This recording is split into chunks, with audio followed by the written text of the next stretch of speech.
बिस्मिल्लाहिर्रहमानिर्रहीम। अस्सलाम वालेकुम नाज़रीन, मैं तारिक इस्माइल सागर आपकी खिदमत में। बहुत चौंका देने वाले लेकिन बड़े ही परेशान कुन और बाशऊर पाकिस्तानियों के ज़मीर पर दस्तक देने वाले सवालात के साथ हाज़िर हुआ हूँ।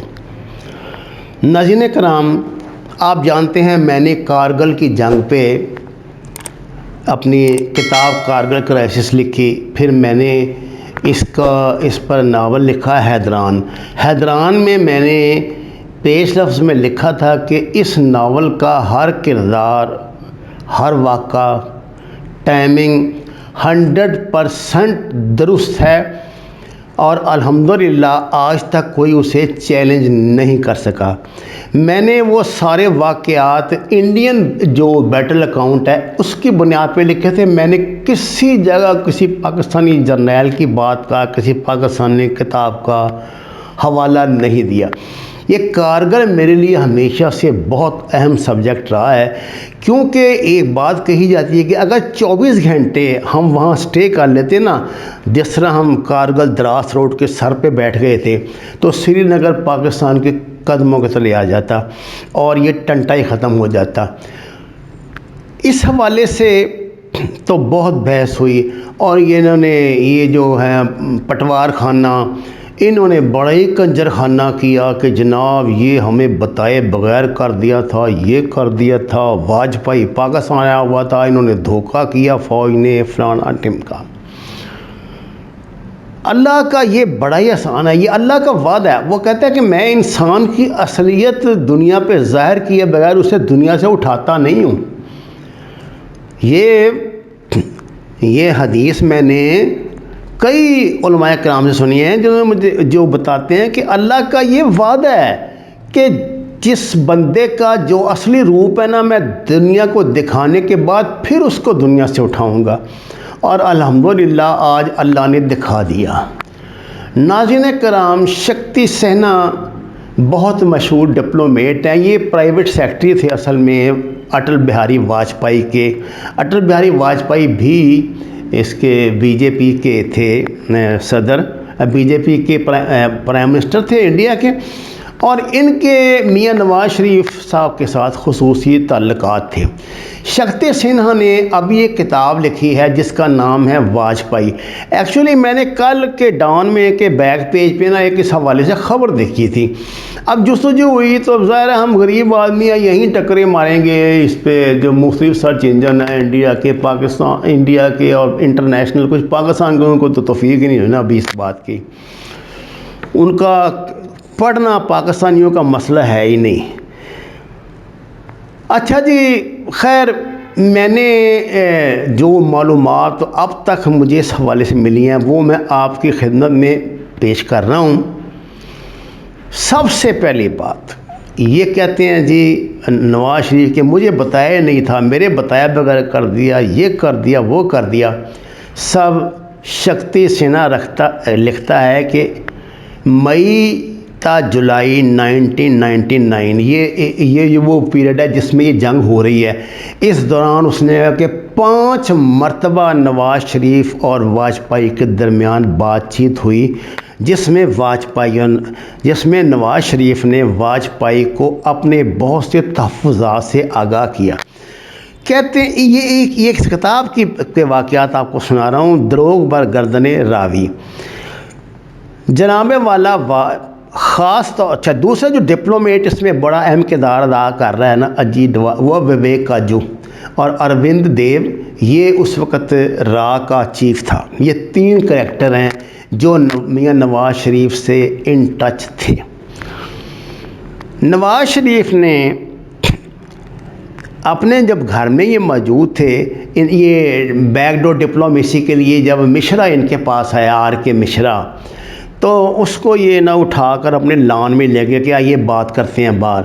तो इन्होंने लॉन में मिश्रा से कहा, ये मैं नहीं कह रहा, ये शक्ति सिन्हा कह रहा है जिसने किताब लिखी है। इसने नवाज शरीफ ने के आर के मिश्रा से कहा कि मेरे पूरे घर में फ़ौज, यहाँ प्राइम मिनिस्टर हाउस में फ़ौज ने बग लगाए हुए हैं, इसलिए मैं तुमसे इधर बात करता हूँ। आप वाजपेयी से कहना कि मैं बहुत मजबूर हूँ, ये जो कुछ हो रहा है मेरे इल्म में लाए बगैर हो रहा है और ये लोग अपनी मर्ज़ी से कर रहे हैं। हम तो भारत के साथ ये चाहते हैं, वो चाहते हैं, और मुझे उम्मीद है कि अगर कल को मैं कोई रिस्क लूँगा तो आप मेरी मदद करेंगे।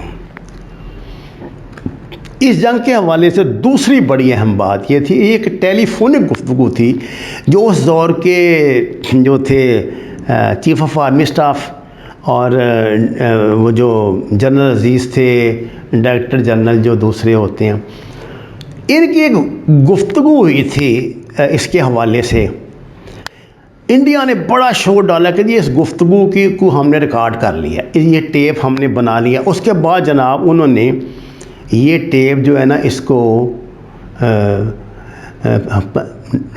तैयार किया और उन्होंने ये टेप नवाज़ शरीफ तक पहुँचाई। ये टेप किसने पहुँचाई थी? ये विवेक काजू ने पहुँचाई थी। जिसके बाद फिर नवाज़ शरीफ ने ये कहा कि जी इंडिया ने देखिए आपकी गुफ्तगू रिकॉर्ड कर ली, इसको चलाया। और वो हैरान थे पाकिस्तानी कि ये इंडिया कैसे रिकॉर्ड कर सकता है, राह कैसे रिकॉर्ड कर सकती है। तो बाद में फिर फ़ौज की इंटेलिजेंस ने तहकीक की तो इल्म हुआ कि ये पाकिस्तान में भी रिकॉर्ड की गई है। और उस दौर में आप ये जान लीजिए नवाज़ शरीफ साहब को कोई ज़ाती तो है नहीं था, घर में इन्होंने कोई सिस्टम लगाया हुआ था। ज़ाहिर है उस दौर में IB के साथ इनके बड़े खुसूसी ताल्लुकात थे। और जिस तरह के आपको इस बात का इल्म है कि पीछे भी पाकिस्तान आर्मी से एक ग्रुप पकड़ा गया था जो CIA के लिए काम कर रहा था, इसी तरह ऐन मुमकिन है कि IB में भी उन्होंने नकब लगाई हो। और ये IB वाले भी जानते हैं, हर बंदा जानता है, इंटेलिजेंसों का काम ही होता है। नाज़रीन कराम, यहाँ एक पुरस्कार किरदार अजीत डवाल है जो 2001 के बाद एक्टिव होता है। ये 2005 में ये आया था, इधर पाकिस्तान आया था। ये किताब लिखती है।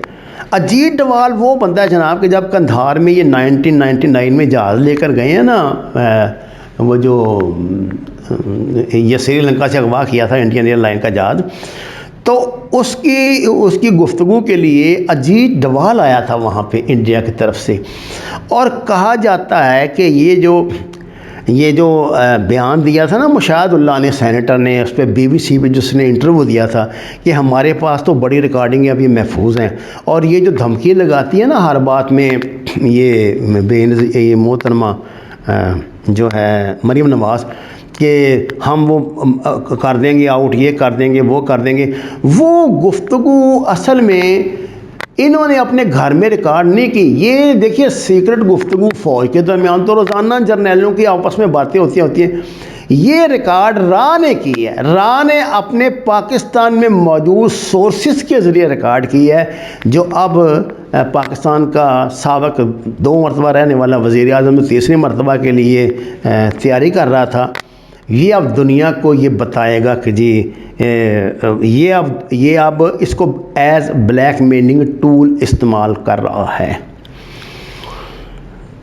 नाज़रीन कराम, इस किताब में बड़े दिलचस्प तफसीलात हैं कि किस तरह ये डिप्लोमेटों के ज़रिए नवाज़ शरीफ रब्ता करते थे। कहते हैं जंग के दौरान बतौर ख़ास जो है ना, ये किताब में लिखा है वाक़या पूरा, शक्ति सिन्हा ने लिखा है कि जब ये गया है ना ये जो वाजपेयी श्रीनगर सूरत हाल का जायज़ा लेने के लिए, तो उसको बताया वहाँ पे विवेक काजू ने कि इस तरह नवाज़ शरीफ की तरफ से उनको ये पैगाम दिया था RK मिश्रा को। तो वहाँ एमरजेंसी कॉल करनी थी। इसने कहा कि मुझे वाजपेयी को तो पैगाम मिल चुका था। तो वाजपेयी ने कहा कि जी मुझे बात कराओ। वहाँ से श्रीनगर से पाकिस्तान रब्ता नहीं हो सकता क्योंकि 492 जो कोड है ना, कंट्री कोड, वो वहाँ पर बंद है, ऑपरेट नहीं करता। जनाब वाला बतौर ख़ास मियाँ साहब के साथ बात करने के लिए कोड 1 घंटे के लिए खुलवाया गया और वहाँ पे मिस्टर वाजपेयी ने बात की, जिसमें नवाज़ शरीफ ने बताया कि वो इनको मामलात को वो उसके इल्म में ला चुका है अमेरिकन प्रेसिडेंट के, और जो है जल्दी ये हो जाएगा, आप बेफिक्र रहें, घबराएं नहीं।